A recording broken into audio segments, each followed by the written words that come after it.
In fact, make sure that we immediately surge to the border. All those people are seeking asylum. Raise your hand if your government plan would provide coverage for undocumented immigrants. I will also immediately put in place a meaningful process for reviewing the cases for asylum. I will release children from cages.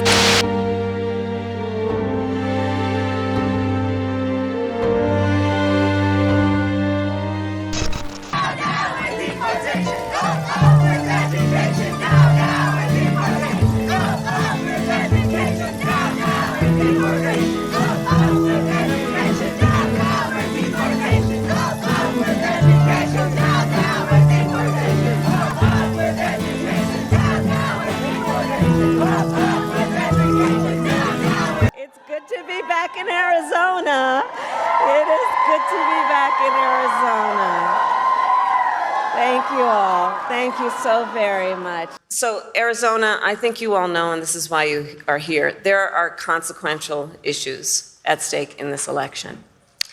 And one is the security of our border. President Joe Biden signed half a dozen executive orders on Wednesday, reversing several of former President Donald Trump's hardline immigration policies. The executive actions include immediate lifting of a travel ban and halting construction of the U.S.-Mexico border wall. There are consequential issues at stake in this election.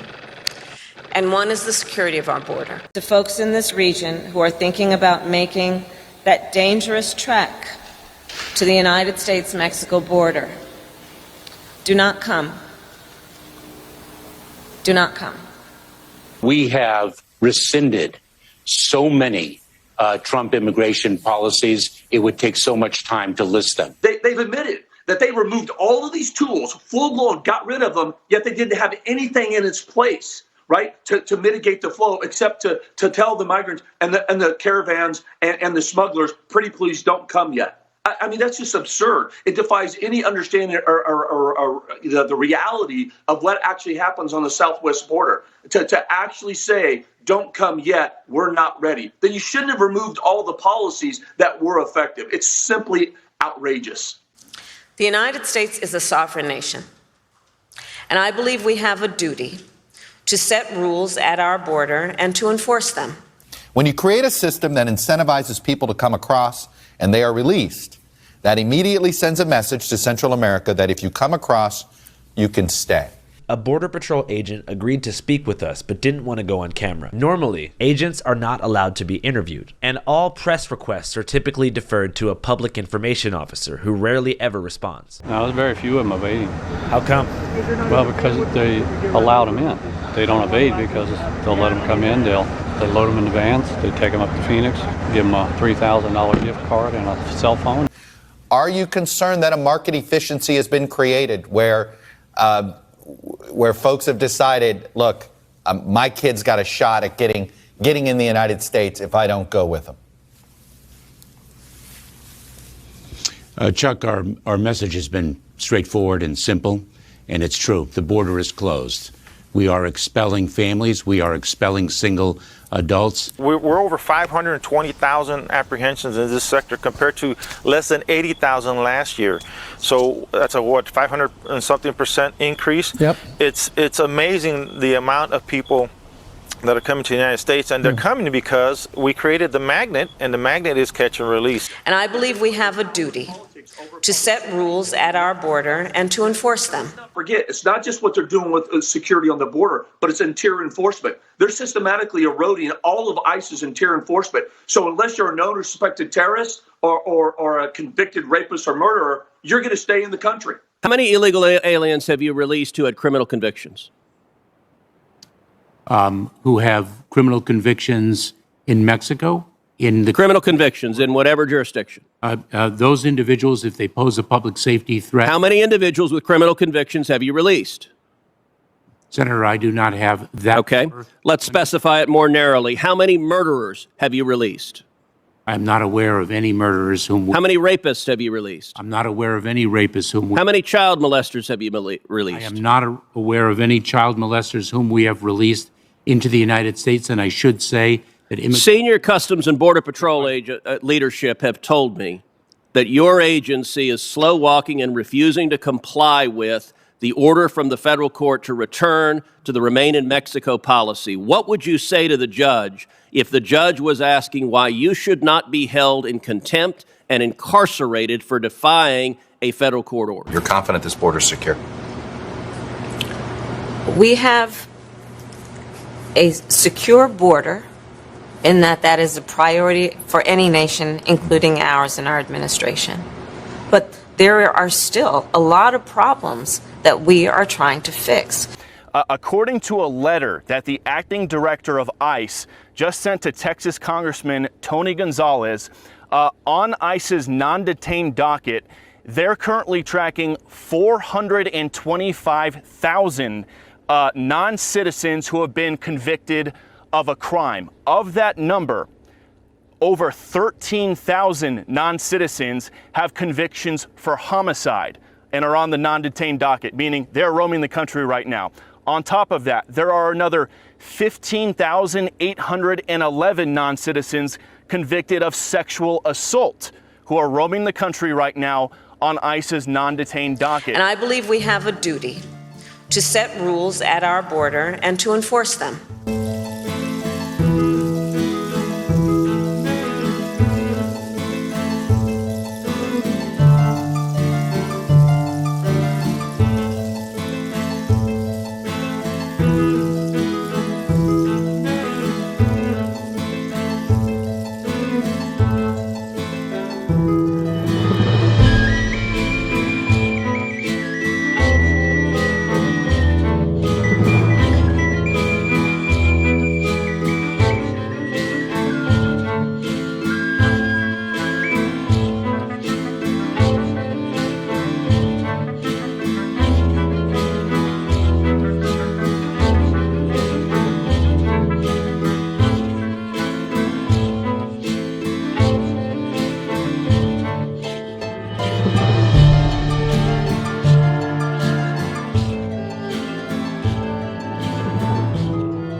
To suggest that we have to build a wall across our southern border because there are terrorists who are trying to invade the country. They have record number of terrorists now pouring into us. Same report, record number of terrorists coming into our country. We have people crossing the border on the terrorist watch list in record numbers. 8 suspects are men from Tajikistan who were all arrested by ICE over the weekend in Philadelphia, Los Angeles, and New York. Sources familiar with the matter tell us the men crossed the southern border, some over a year ago, and that border agents found no evidence of terror ties at the time.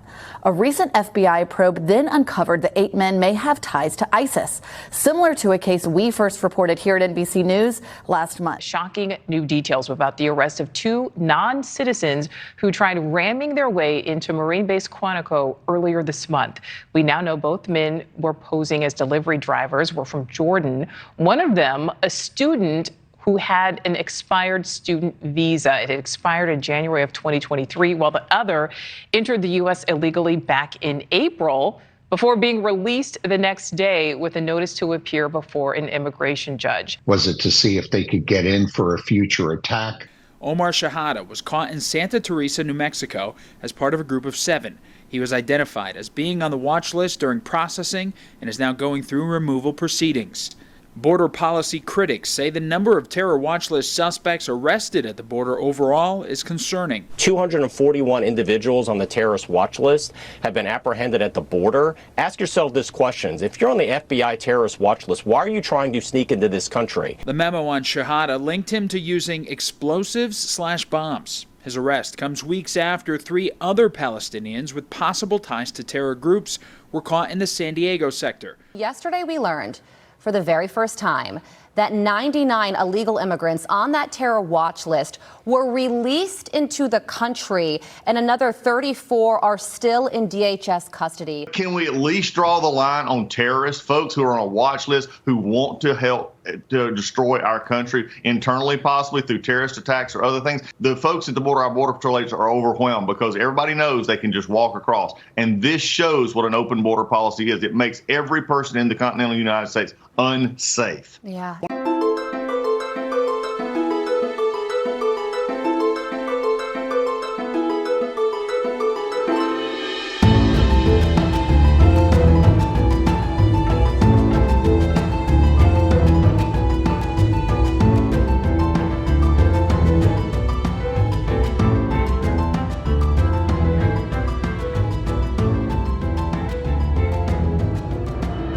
And I believe we have a duty to set rules at our border and to enforce them.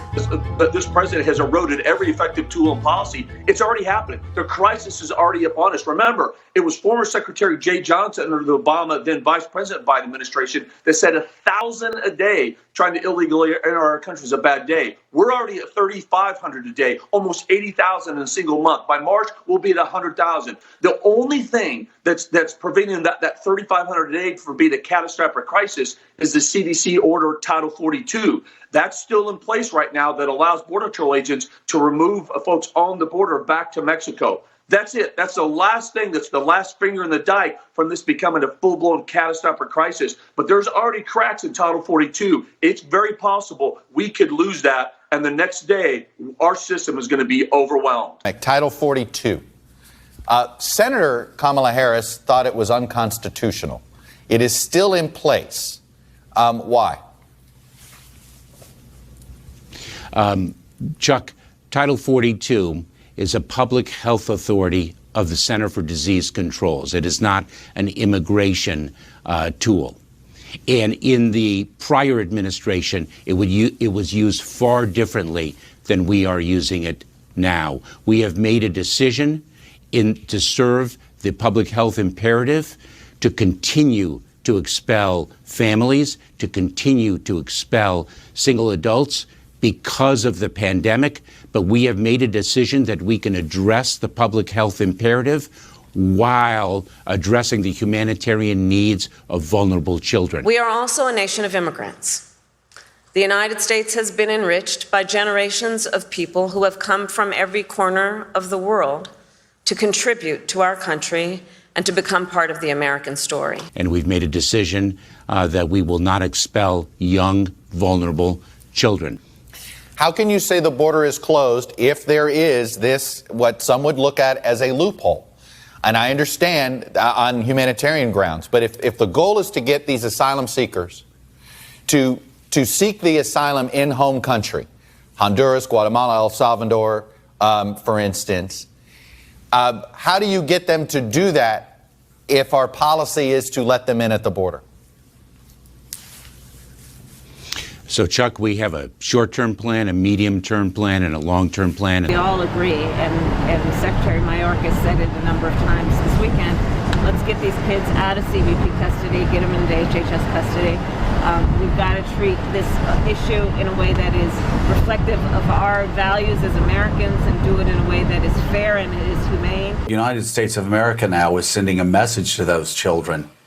If you journey across the desert, you make a long and dangerous trip, we're going to let you in. You can come in, and we're not going to even give you a court date.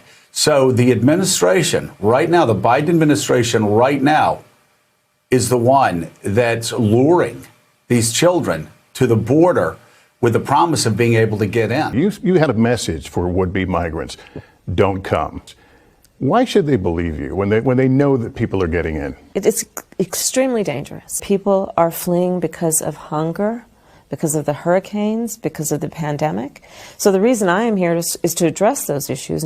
A trip to the border 90 days in the making, a timeline Vice President Kamala Harris defended Friday. Well, it's not my first trip. I've been to the border many times. But it is her first since taking office. You guys have made incredible advances and success in just the last couple of months. We're talking about children, we're talking about families, we're talking about suffering, and our approach has to be thoughtful and effective. One with these children dumped out on the side of the river here on our farm. With frustration in her voice. If this doesn't make you mad and want you to take to the streets, I don't know what will. We found them laying over here. They were crying. They were scared. The 5 girls were from Honduras and Guatemala. The oldest child was 7 years old. The youngest, just 11 months. The boy says he wasn't with his mom or dad. He repeats, I came with a migrant group and they left me behind. ¿Vienes con tu mamá o tu papá? Nadie. Yo venía en un grupo que venía de entrega con usted y al final me dejaron botado y venía aquí a pedir. The United States is generally acknowledged as the #1 consumer of child rape material, child exploitation material. So start doing the math and you think, okay, so we're the demand There's kids who are vulnerable, who are taken, who are lured. We are also a nation of immigrants. The United States has been enriched by generations of people who have come from every corner of the world to contribute to our country and to become part of the American story. We have a policy that facilitates it. If you're in Nicaragua and you want to come to the United States, you paid a couple $1,000s to a smuggler. That smuggler will get you to the border and then hand a child to you. We've been down on the border. I worked there for 10 years. We've seen this. We know this is happening. And they put the child into the hands of this client and they say, just tell the Border Patrol that this is your kid. And they get in and then 72 hours later, they're released. And then they call a number, drop the kid off, and the kid's just recycled. Send them over, put them on a raft, push them over the river. And a Border Patrol agent will actually, it's not their fault, by the way, they're just following policy, but they actually facilitate the trafficking. They're like, oh, come here and come sit in this detention center. And now you just need anyone from the US to come in, easy to falsify paperwork claiming a familial relationship, right? Hey, little Miguel's my nephew. Well, there you go. We have to think about this issue in terms of real people. A mother who pays a coyote to transport her child through their country of origin, through the entire country of Mexico, facing unknown peril, to come here. Why would that mother do that? These are the faces of migrant runaways. Children who came across the southern border alone, were placed by the U.S. government with an adult sponsor, and then vanished. Each of these children disappeared from the small town of Culpeper, Virginia. Within 30 days tops, a couple days sometimes, and then the child just picks up and leaves. The sponsors be doing more to keep the kids safe in their homes. I don't know that there's much that they can do. Basically, they are told by the parent back home that's not what they went there for. You know, they didn't go there to go to school, they went there to work. They didn't go there to go to school, they went there to work. They didn't go there to go to school, they went there to work. Whistleblowers are revealing that the Biden administration is releasing young migrant children into the arms of adult supervisors who have not been properly vetted with a background check. The United States has been enriched by generations of people who have come from every corner of the world to contribute to our country and to become part of the American story.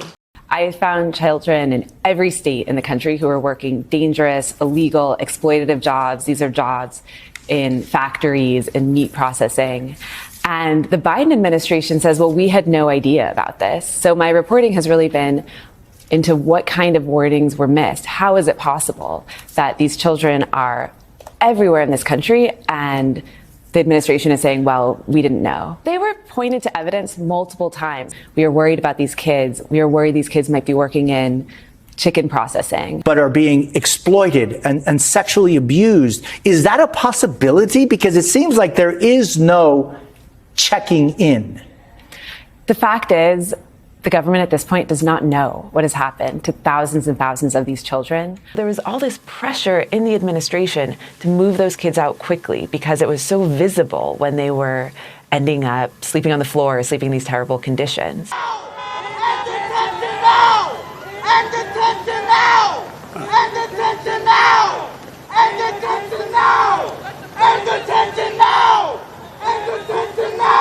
We'll give you a microphone.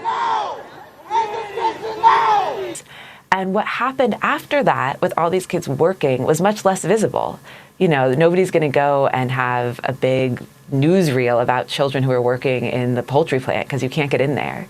And so it was sort of a trade-off, as it's been explained to me, between this very visible crisis where kids weren't moving out of the shelters quickly enough and this hidden crisis where kids are now working these terrible jobs and often sort of languishing in debt bondage. And these staffers who had to try to connect children with sponsors and move them out of shelters tell me that to them, this often felt worse than even during, child separation under Trump. DOL and HHS launched a new task force to heighten cooperation and better share information. We also called on Congress to provide the resources this administration has long requested to help us crack down on companies that exploit children for labor. The actions we've taken since February make clear that we will continue to investigate and hold companies accountable. We are incredibly dedicated to the safety and security of those children, Well, it doesn't appear so, based on what we're reading today in the New York Times, what we're reading and seeing from numbers from your own office. The answer to my question, by the way, is 345,807. That's the number of unaccompanied children who have come across the border on your watch. Do you know what's happening to these children? Have you seen this report from the New York Times? Alone and exploited migrant children work brutal jobs across the United States. Have you seen this? Senator, I have, and let me share with you what we are doing. Have you seen these numbers? These are reports of trafficking and abuse of migrant children. You can see a massive surge that begins to happen when? Oh, when you come to office in 2021. This is from the New York Times. Thousands of children have ended up in punishing jobs across the country, working overnight in slaughterhouses, replacing roofs, operating machinery. The United States has been enriched by generations of people who have come from every corner of the world to contribute to our country and to become part of the American story. She packages Cheerios overnight at a factory. She says, sometimes I get tired and I feel sick. The Times goes on, her stomach often hurt. She was unsure if that was because of a lack of sleep or the stress of the incessant roar of the machines or her own worry. The Times goes on, far from home, many of these children are under intense pressure to earn money. They have to send cash back home to their families while often being in debt to their sponsors, quote unquote. For what? For smuggling fees, rent, and living expenses. One individual interviewed by the Times said this, and I'm still quoting, "It's the new child labor." One 13-year-old forced to wash hotel sheets in Virginia, kids running milking machines in Vermont, delivering meals in New York City, scrubbing dishes late at night, all in violation of our country's laws. That huge surge of kids across the border because you changed Title 42, when it became an optics crisis, what did you do? You began pressuring officials and agencies to skip the vetting process and get these kids out as soon as possible to sponsors who weren't vetted. Here's the Times again. As shelters filled with children, the administration began loosening vetting restrictions and urging case managers to speed the process along. You have at every stage facilitated this modern-day indentured servitude of minor children. Why should you not be impeached for this? Senator, I look forward to discussing this issue further because you are misstating the facts. For migrant children coming to the U.S. is also one of the most hazardous, roofing and construction, despite federal law prohibiting anyone under 18 from doing so. Children work at night and the auditors come in the morning. Children work with fake IDs. The auditors are checking paperwork, not actually speaking with children. Hay un pasillo grande después de mi línea, en la última, y pasaban y sí miraba unos que tenían menos edad. Is the work dangerous? Yo digo que sí, porque pues si para uno es peligroso, para uno que tiene edad, pues ahora para ellos más. De ir cuando lavan, pues ahí se hubieran dado cuenta ellos. Shannon Rebelledo is a 17-year Labor Department investigator. She went to Grand Island, Nebraska last summer after a middle school told police about acid burns on the hand and knee of a 14-year-old girl. The student explained that The United States has been enriched by generations of people who have come from every corner of the world to contribute to our country and to become part of the American story. They know, but they don't say nothing because just need the people to get the job done. people to get the job done. Jessica Lima told us turnover of workers was high. In Grand Island, many are at fault. A mother was sentenced to 60 days. There's a lot of blame. And in this audio recording, a stepfather is being sentenced to 30 days by Judge Arthur Wetzel. Obviously, the company that employed this young lady has substantial blame. There's blame to be passed upon the mother who obtained the false documents so her child could work. Did the Know Your Rights presentation help them in those situations? Senator ORR. That's a yes or no, I think. Do you really think that you're helping these children by releasing them to labor traffickers and, yes, sex traffickers? 85,000 children whom you have no contact with, and your answer is we gave them a presentation before we turned them over to these people who are exploiting them on a scale not seen in this country for 100 years, a century. A century. It's a disgrace in the United States of America. Senator, we have a thorough vetting process. Do you require sponsors to document their relationship with the child? Yes, we go through. No, you do not. You do not. Have you read the Senate's Permanent Subcommittee on Investigations reports on your office? The United States has been enriched by generations of people who have come from every corner of the world to contribute to our country and to become part of the American story. Sponsors to document their relationship with the child. You release them anyway. What about background checks? Do you require background checks on all adults in the household? In cases where the child is being released to their parents, we do not require background checks. But Senator, I would Do you really require like background checks on all adults in the household in any case? Yes, in some cases we do. What percentage of cases do you do background checks on the adults in the household? I don't have that number in front of me. Do you do home visits in all cases? You can actually see where these children are being released, whose care you're putting them in? We do not do home visits in all cases. Senator, I'd really like the opportunity to talk about what we are doing. I know what you're doing, and it's incredibly and totally inadequate. And we can read about it in the New York Times. Since you say you've read it, let's talk a little bit about that New York Times report if we could.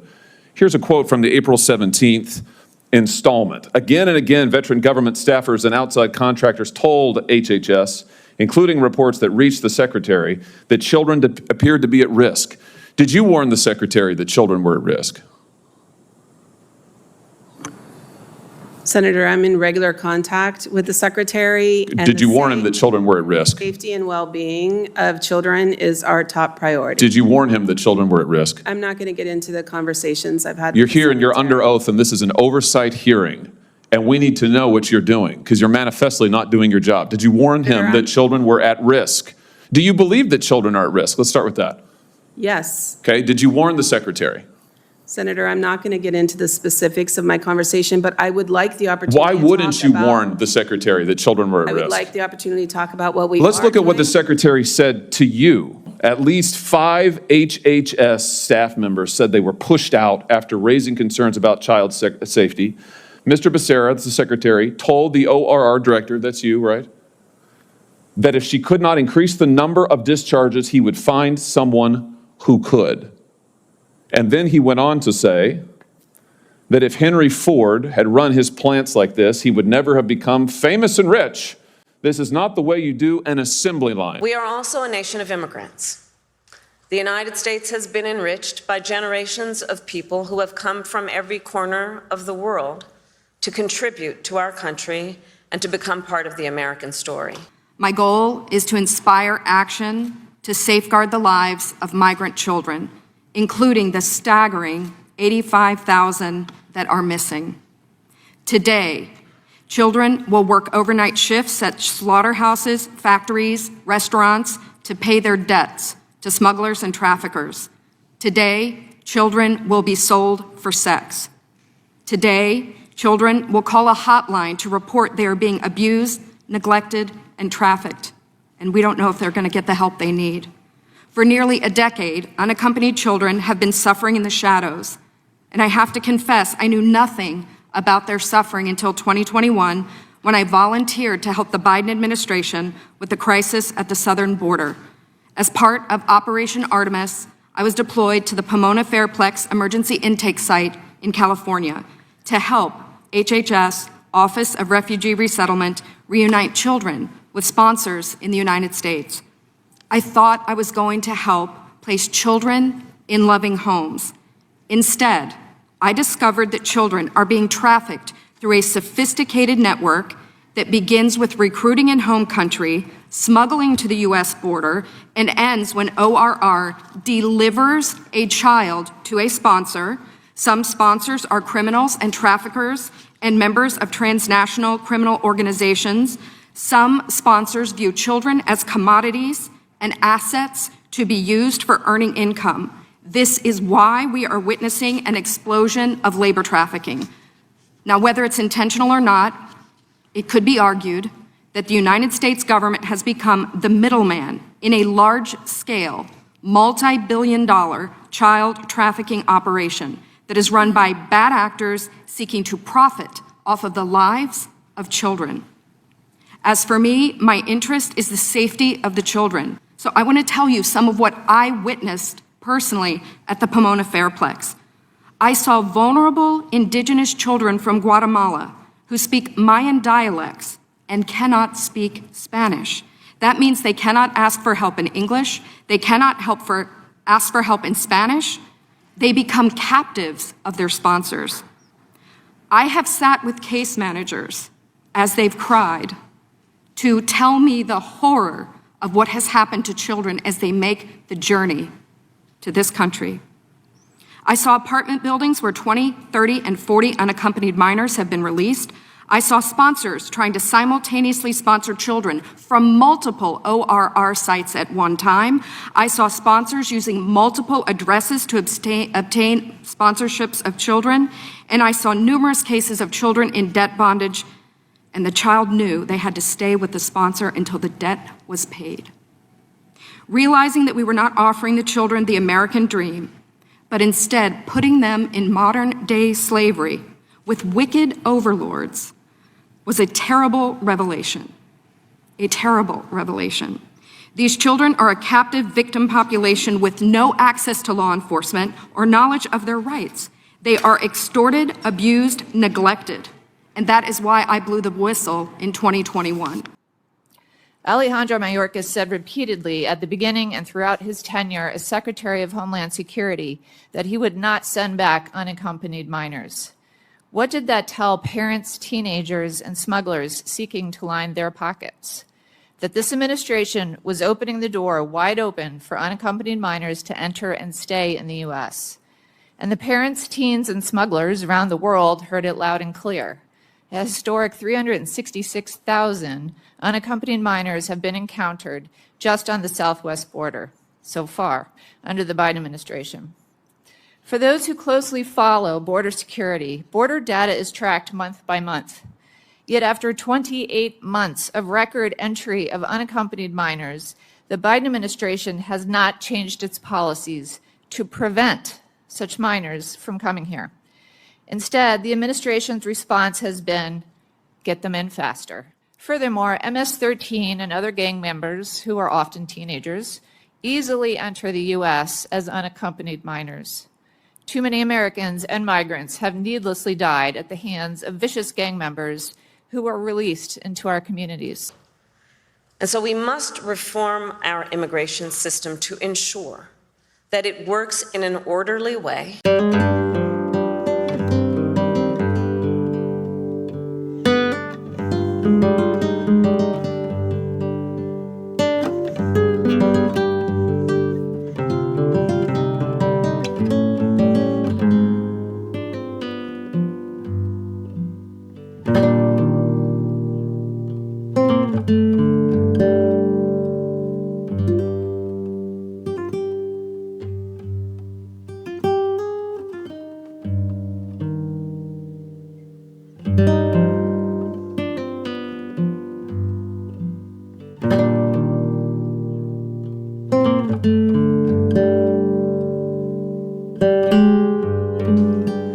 And so we must reform our immigration system to ensure that it works in an orderly way.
And so we must reform our immigration system to ensure that it works in an orderly way.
And so we must reform our immigration system to ensure that it works in an orderly way.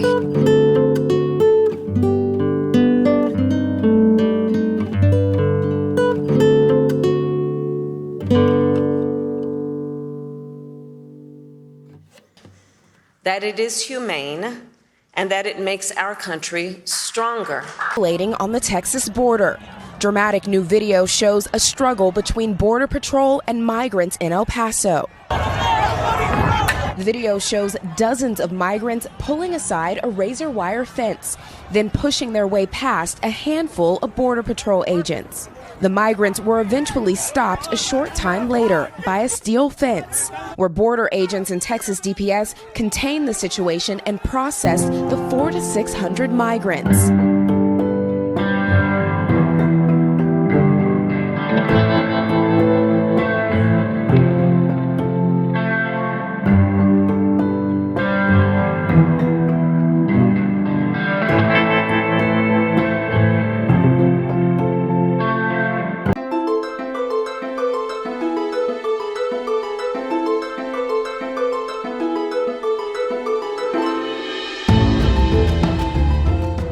That it is humane, and that it makes our country stronger.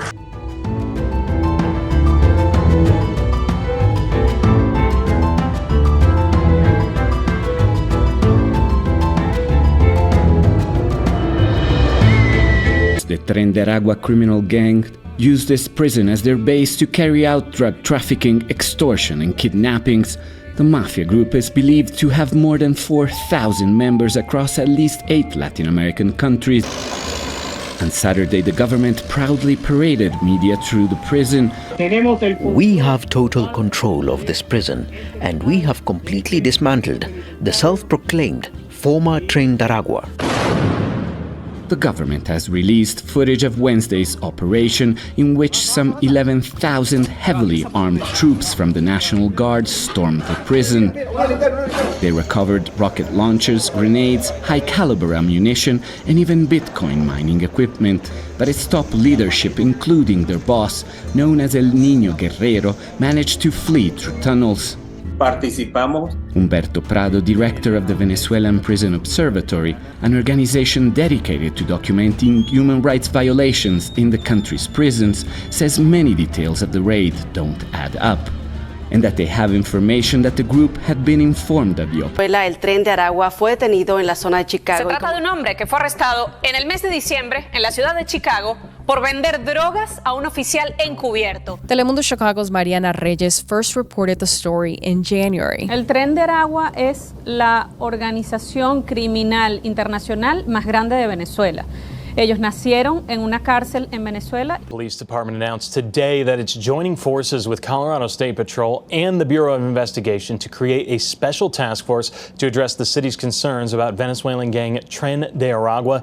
APD says the task force's main goal will be to assist agencies around the area by maximizing resources and sharing intelligence in ongoing investigations.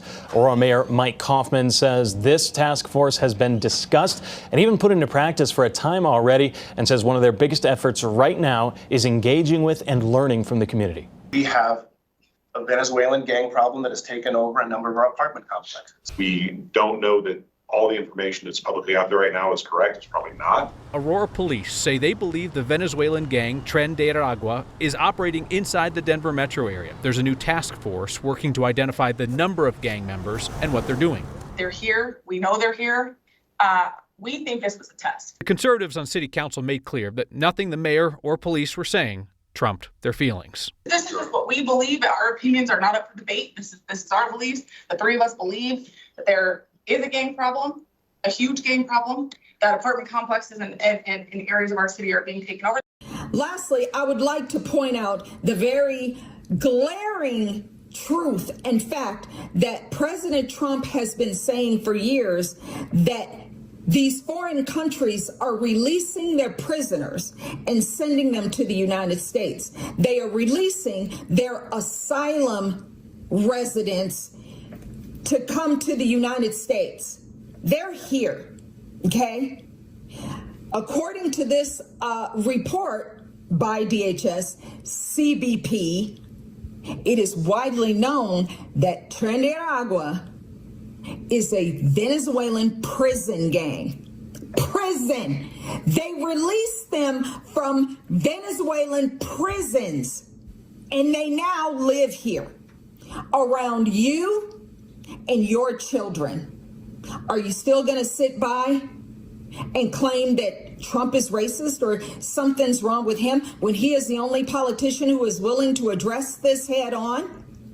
And to not just address it, but to eliminate the problem in its entirety, because they're illegal foreign nationals who are not supposed to be here in the first place. Are you still going to sit there indignant with your cognitive dissonance and pretend that Trump is the problem when it's the politicians that you are donating money to and have been voting for years and have gotten zero results? It is the first time that we are getting an up-close look at some of the things that were happening inside this building. You're going to see two different clips. In one, people carrying guns, and another, two guys trying to knock down a door. The video shows a group of men walking up a stairwell at the Edge Lowry apartment complex in Aurora. All of them appear to be carrying rifles and handguns, and the video shot earlier this month. One of the men can be seen talking on a cell phone. They all then gather around a door and go in. Another video clip shows men forcing a door open. But what or who they were searching for, not clear. The video was shot in the building where Cindy and Edward Romero lived until today. They loaded up their stuff and moved out. It's been a nightmare and I can't wait to get out of here. This is how Cindy used to lock her front door. Every day when we come home, we have to do this. Every time we go outside to take out the garbage, every time we try to go to bed at night, we have to keep it like this so nobody can kick in the door. The couple's car and many others here were riddled with bullets after a shootout at the complex earlier this month. The Romeros say the trouble started when a large number of migrants began moving in. So the only help I got was after talking to you. We showed council member Danielle Jurinsky the video. Today, she helped the couple move out and find a new place to live. The city nonprofits have lined up to help the migrants that have come here, but nobody is helping the American citizens, the residents that are trapped in these apartment complexes. A Homeland Security memo warns Denver authorities to look out for members of the gang, known as Tren de Aragua, who reportedly gave the green light to open fire on the city's law enforcement. The feds say they were tipped off to the threat from the Albuquerque, New Mexico police. The gang is linked to human smuggling and sex trafficking in the U.S., as well as involved in murder, kidnapping, gun smuggling. 38 suspected members from the Tren de Aragua have been arrested between 2022 and 2023. When they come to a new place, they do it oftentimes through immigrant pathways, taking advantage of people from within their own community. In U.S. cities like Miami and Chicago, California, Colorado, New York, Texas, and more. This can bring an increase in crime into our community, including human smuggling and sex trafficking. What's happening in South America is now going to start happening here in the United States amongst these Venezuelan communities in the U.S. The main issue being that the Tren de Aragua is almost operating in the shadows, making it harder for law enforcement to track them. Today, the El Paso County attorney obtained an injunction against the Gateway Hotel in hopes of shutting it down. And there's a lot in these documents here. Investigators say those accusations include criminal activity, Tren de Aragua gang members in the hotel as well.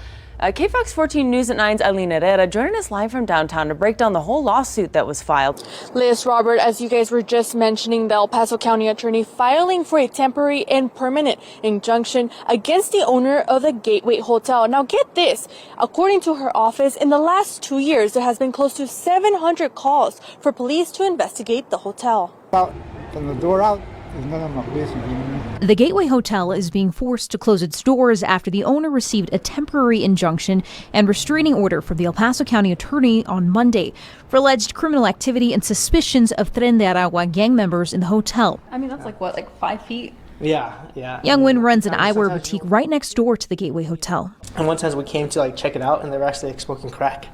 And I was like, okay, this is not something my customers should see. So we ended up having to put up these curtains. Sure, we can show you the conditions of some of the rooms. I made my way into the hotel to take a look for myself. Yeah, here's one that got kicked in. Louis Garcielli has been living at the Gateway for the last 4 years. Okay, how did that happen? The gentleman assaulted a woman downstairs, and evidently they had to kick the door in. Okay. Yeah, to see if he was in there. Yeah, you can see the... Yeah, he escaped. I guess he escaped. The El Paso Police Department has received 693 calls in the last year alone regarding the Gateway Hotel. I mean, the reports that we're seeing, is that painting an accurate picture of what you see? Yes, it is. Yeah, because it's even worse. I just don't want to get into details, the gory details, yeah. But there's blood on some of the walls, and there's been multiple incidences with gunfire inside the building, and it's unfortunate. There are several incidents cited in the order involving children, including the rape of a 14-year-old child. The walls in the Gateway were paper thin, and we could hear a family inside one of the rooms. I can hear the kids in the room. Yeah, they're in there, exactly. Right. What are your thoughts of kids living here? I don't think it's a good idea. That it is humane and that it makes our country stronger. I want to build on something one of my colleagues asked, Mr. Secretary, how many gotaways have there been since President Biden took office? Congresswoman, I will provide that data to you. I don't have the number. He said it, 1.7 million gotaways. So you and the Biden administration over the past few years have reversed the secure policies that were working. You stopped the border wall construction, expanded parole, allowed for millions of individuals, as we've heard, including known and suspected terrorists, cartel members, unforgivable levels of fentanyl and illicit drugs and substances into our country. These 1.7 million individuals came into our country in neither a safe nor lawful way. Yet again, you sit before this committee and ask for out-of-touch priorities again and refuse to take accountability for the total failure that you have allowed for at the southern border. So again, I want to build on something one of my colleagues said. Why would you raise, when we raise the detention bed capacity for ICE to 41,500, would you request bringing that number down to 34,000? Congresswoman, my answer is twofold. Number one, of course, the 2024 budget and the 41,500 beds allocated to us post-dated our submission of the fiscal year 2025 budget, where we remained at 34,000 beds. We will, of course, work with this committee and the Senate Appropriations Committee to ensure that the 41,500 bed capacity is sustained in the year ahead.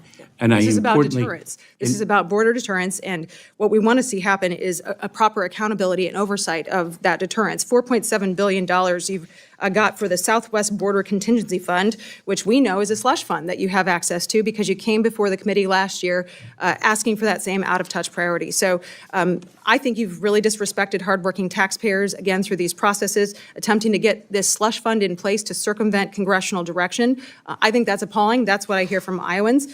The purpose of the slush fund is stated to be around the uncertainty surrounding border conditions in any given year for surge-related functions. But you've systematically wasted taxpayer dollars already. You've opened the door for these surge-related activities, waving the green light for all these migrants to come, cartels, the human drug traffickers.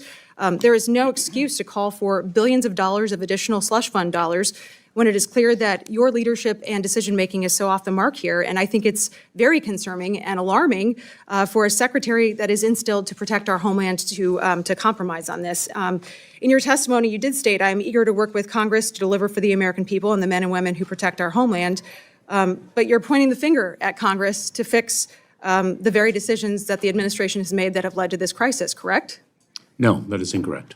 Why do you think that's incorrect? Actually pointing to Congress to fix what everyone agrees is a broken immigration system. Congresswoman, you mentioned the 41,500 detention beds that are funded in fiscal year 2024. That is less than the bipartisan Senate bill would have provided. The bipartisan Senate bill would have provided 50,000 The Senate bill also allows the president way too much authority in terms of circumventing all of the legal processes that we do have in place. And we've seen emergency requests for, obviously, the crisis that you and the Biden administration have created purposefully and systematically. I don't think that's a good argument. You've reversed, again, countless policies that were in place that were working to keep our southwest border under control, opening flood walls for this security crisis at our southern border. Again, unprecedented levels of illicit drugs and deadly fentanyl. You speak of a consequence regime, Mr. Secretary.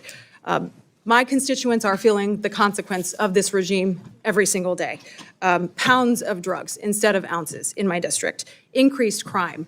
We are seeing a complete overwhelming number of illegal immigrant children in our district, overwhelming Iowa classrooms and teachers every single day.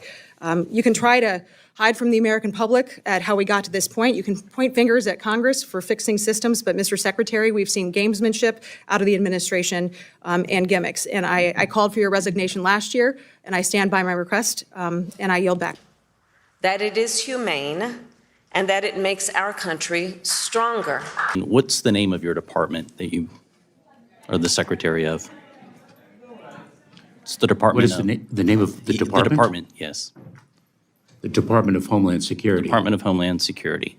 And your department was stood up when 19 foreign nationals misrepresented who they were and used our infrastructure and our resources to bring a catastrophic attack, of course, on September 11th. Now, your department is tasked with protecting the homeland, and you have done more to turn it into and to prioritize processing than you have protection. When you talk to the Border Patrol agents in Texas who are doing a yeoman's work, doing everything they can with what they are being faced with, they are very frustrated that they have been taken off their job of protecting our borders and have instead been put in the role of processing. Could you speak to any authorities that Congress has removed from you or the president since taking office? Congressman, Has mentioned Congress removed any authorities from you or the president since you've taken office? Congressman, the point That's a yes or no question. Congressman, the point that you make with respect to Border Patrol agents is exactly why You're filibustering. I asked you a yes or no question. Congressman, the point that you make Has Congress is exactly, removed any authorities from you or the president since you've taken office? Congressman, the point that you make with respect to Border The answer Patrol is agents. no. I'd also make the point that you have approximately 20% larger budget than Trump had. He has every single authority as President Trump. He has more resources at his disposal than President Trump. That it is humane and that it makes our country stronger. Do you have any concerns that China may be engaged with unrestricted warfare in our country? Congressman, addressing the challenges that the People's Republic of China poses is one of our highest priorities, and we have a number of lines of effort to address that, whether that is enforcement of the Uyghur Forced Labor Protection Act. How many Chinese nationals have crossed our border in the last couple of years? And I'd be pleased to provide that data. It's tens of thousands. It's secondly, tens of thousands. Secondly, the threat of cyber attacks. Right now, crossing our border are tens of thousands of Chinese nationals who are not presently in our country. They are primarily single-aged, adult male, military-aged, and they've crossed our border. And you are not doing anything to counteract that.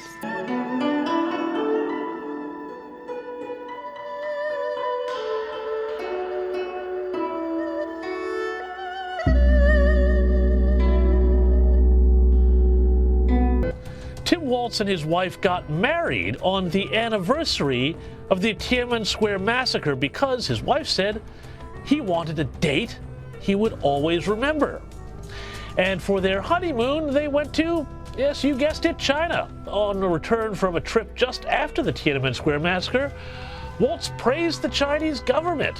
In another newspaper article about him at the time, Waltz praised China for having almost no crime and said he was treated exceptionally well. In 2019, Waltz was pushing for a free trade deal with China, something China would surely love, and more recently said he doesn't believe China needs to be an adversary.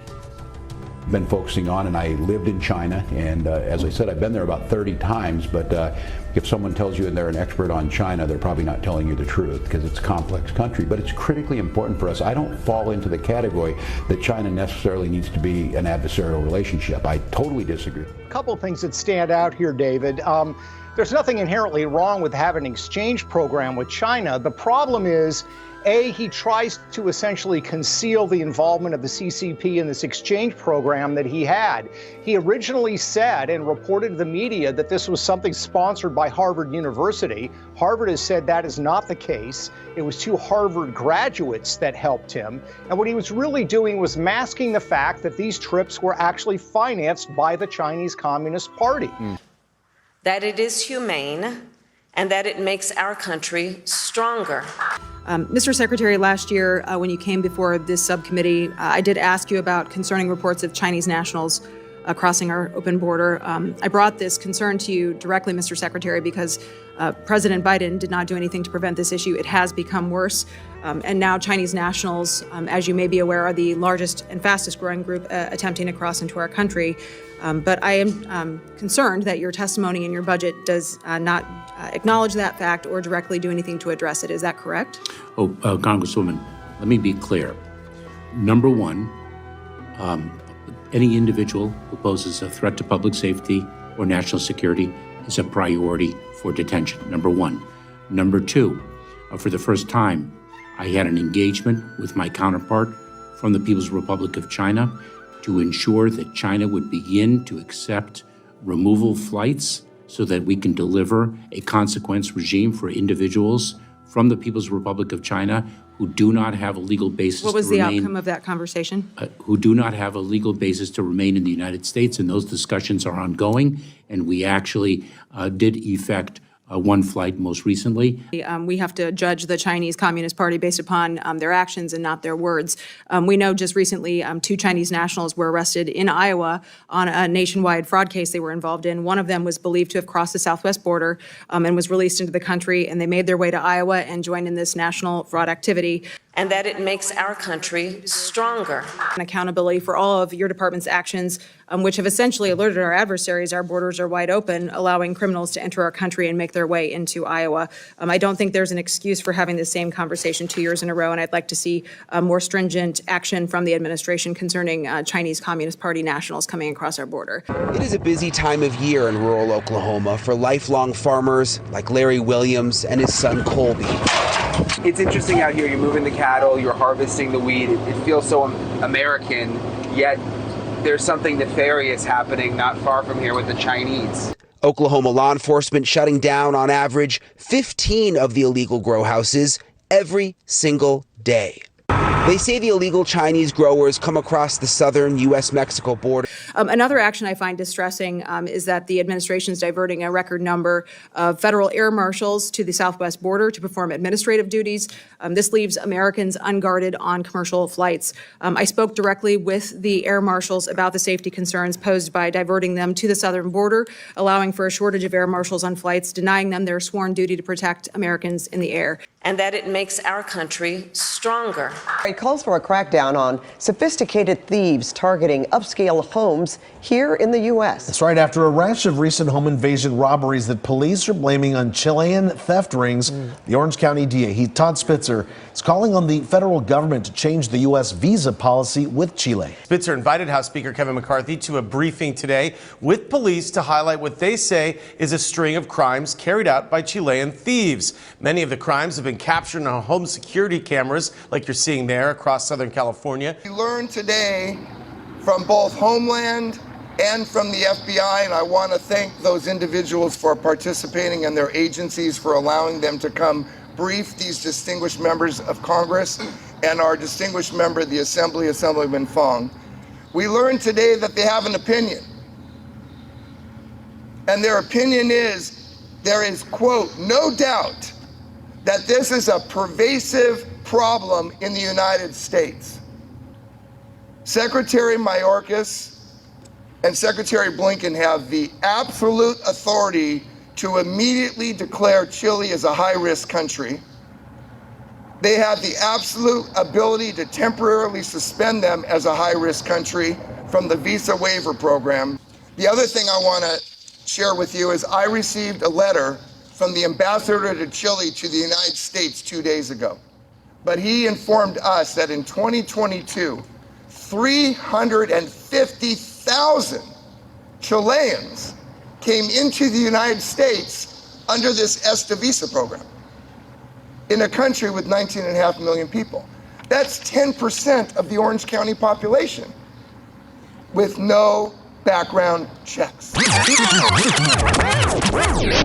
Signs at the rally you just held were people standing there saying, abolish ICE. Yeah. Is that a position that you agree with? Listen, I think there's no question that we've got to critically re-examine ICE and its role and the way that it is being administered and the work it is doing. And we need to probably think about starting from scratch because there's a lot that is wrong with the way that it's conducting itself, and we need to deal with that. And on this issue, I disagreed with my president because the policy was to allow deportation of people who, by ICE's own definition, were non-criminals.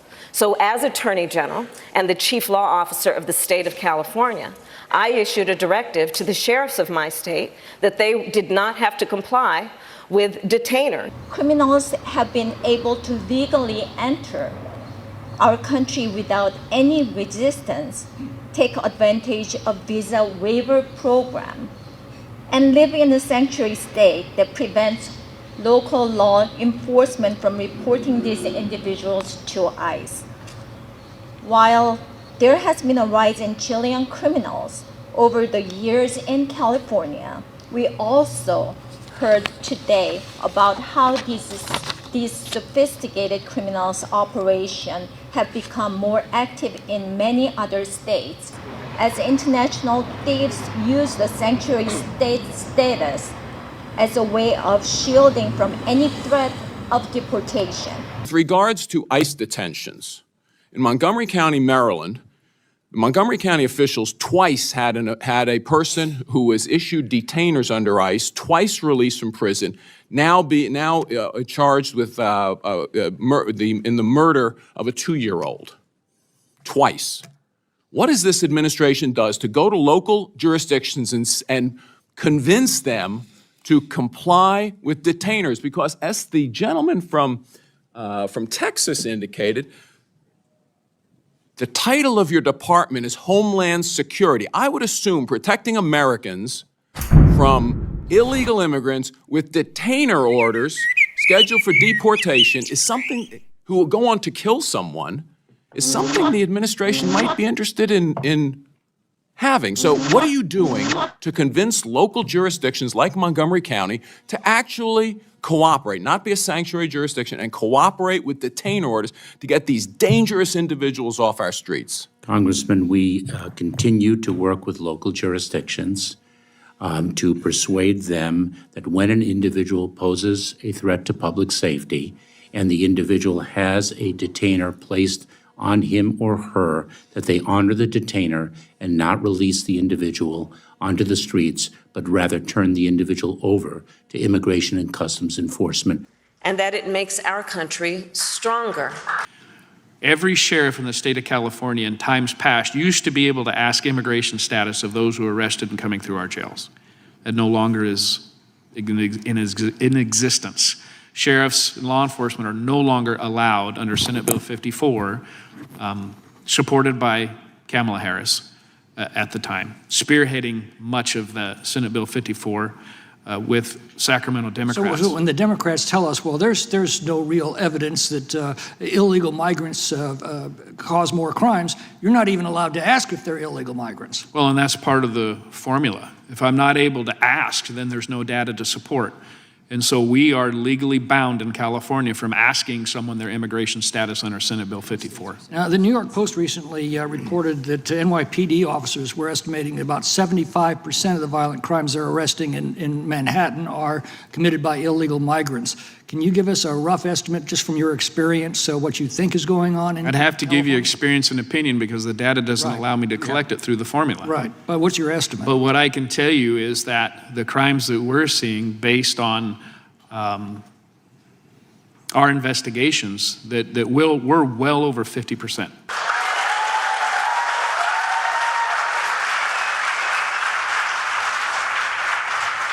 So I've just come from visiting the border and the port of entry in Douglas. I spoke with dedicated agents from Border Patrol and Customs officers who every day see the overflow of commercial traffic through the port. These men and women who work there and at other places along our southern border help keep our nation secure. And they need more resources to do their jobs, which is why we have and are in the process of investing $500 million to modernize and expand the port of entry here in Douglas.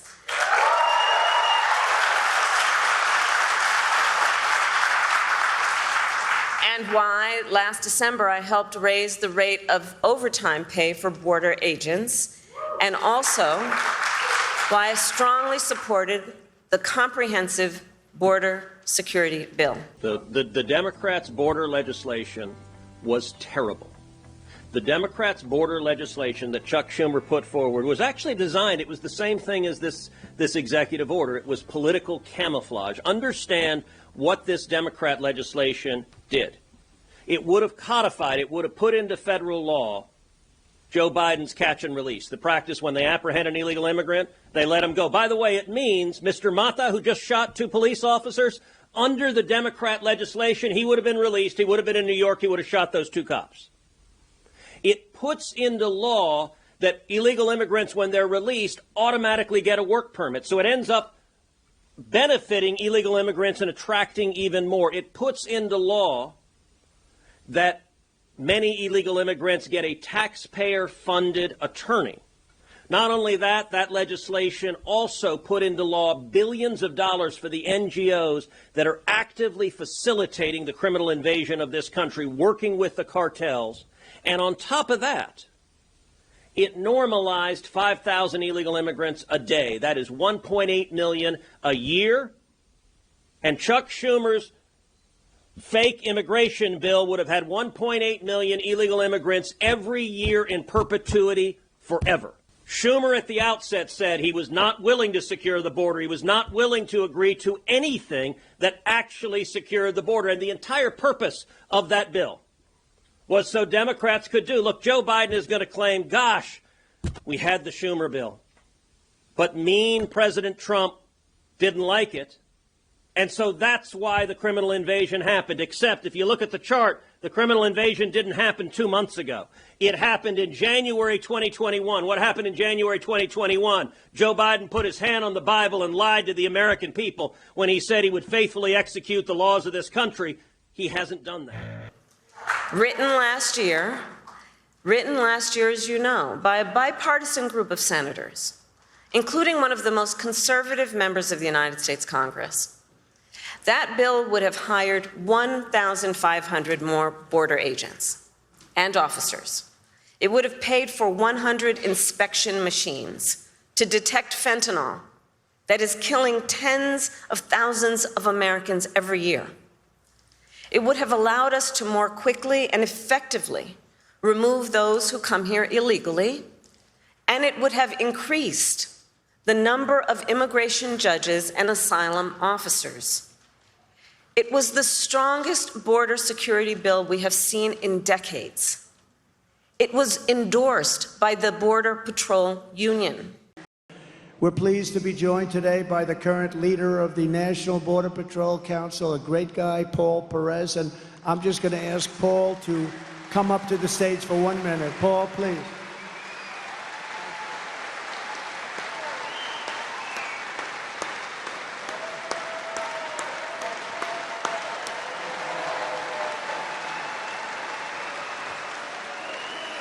So like I said earlier,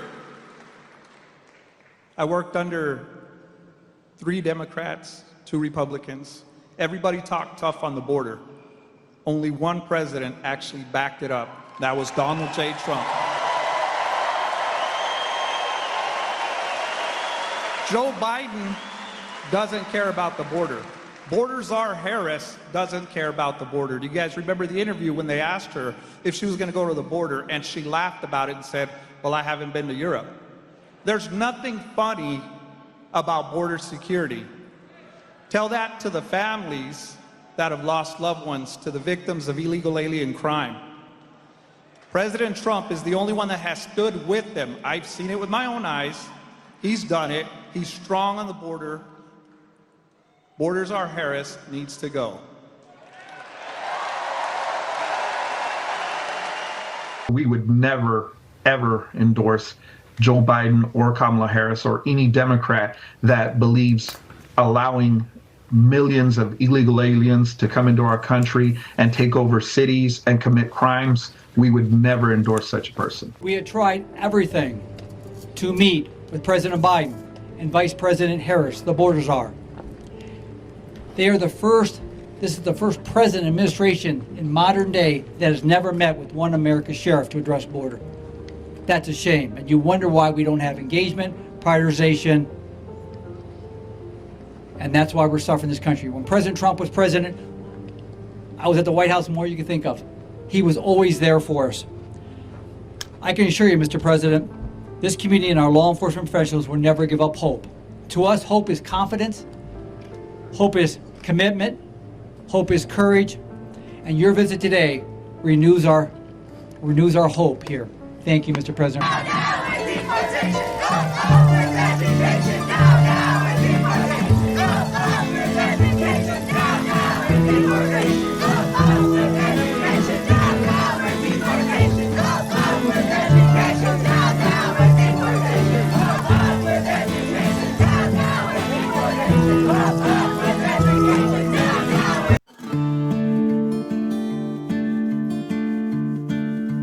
Right, completely true. Who coming to this country, they don't know. Well, okay, I'm good, but how if they're not good? How they're killer, psychopath, else? No guarantee of that. Why, like no security, no security check, no background check. No security check, no background check. You're worrying about who's crossing the border? Yes. Of course, me because I'm like people are not good normal.